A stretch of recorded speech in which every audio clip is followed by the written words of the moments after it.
ഞാൻ ഇനിയും കല്യാണം കഴിക്കണമെന്നൊക്കെ പറഞ്ഞ. അതാ ഞാൻ പറഞ്ഞത്. അമ്മ അമ്മയുടെ അഭിപ്രായം പറഞ്ഞു. തീരുമാനം എടുക്കേണ്ടത് നീയല്ലേടാ. നീ വിഷമിക്കാതെ. ഏത് പ്രശ്നത്തിനും ഒരു സൊല്യൂഷൻ ഉണ്ടാവില്ലോടാ. നമുക്ക് സാവധാനത്തിൽ അമ്മയെ കാര്യങ്ങൾ പറഞ്ഞ് മനസ്സിലാക്കാം. ആ അച്ഛാ, അച്ഛൻ അറിഞ്ഞില്ലല്ലോ, ഋതു എന്റെ ഓഫീസിൽ ജോയിൻ ചെയ്തോ?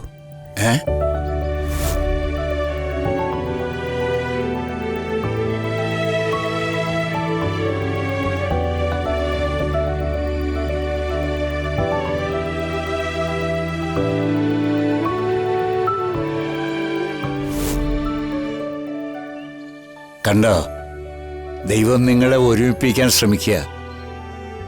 അപ്പോ നിങ്ങളെല്ലാവരും ശ്രമിക്കണ്ടേ? അച്ഛാ,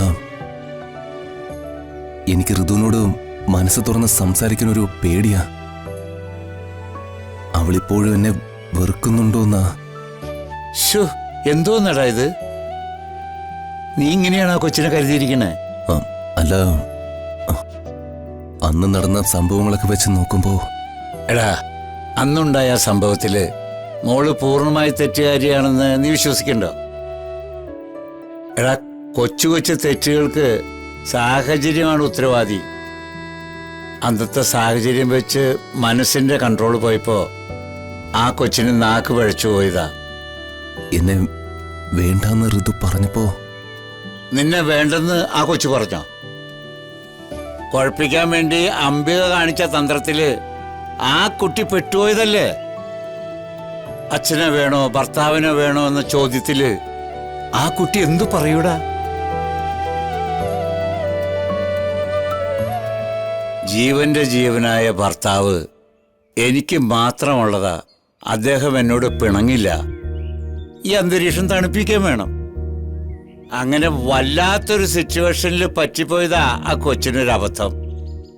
അല്ലാതെ അവൾക്ക് നിന്നോട് വെറുപ്പുണ്ടായിട്ടൊന്നുമല്ല. ദീപക്കിന്റെ പെണ്ണും അംബികയും വർമ്മസാറും കൂടിയാ അന്നവിടെ പ്രശ്നം ഉണ്ടാക്കിയത്. എല്ലാം കൂടി വന്നപ്പോ ആ കൊച്ചിന്റെ സമനില തെറ്റിപ്പോയിടാ.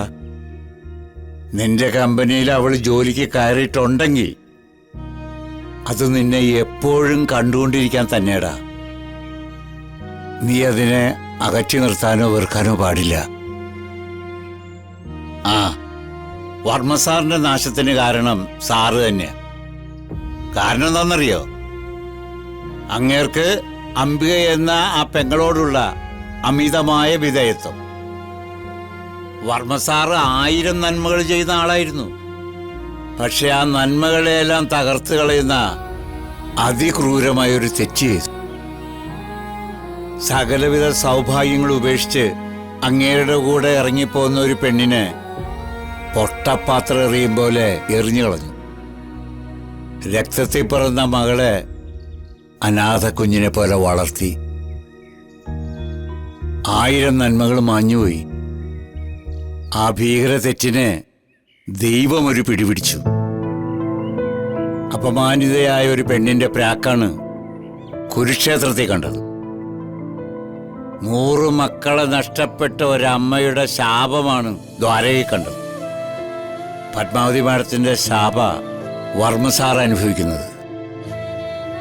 അതുകൊണ്ട് എൻ്റെ മോൻ ആ കൊച്ചിന്റെ ശാപം പിടിച്ചു വാങ്ങരുത്.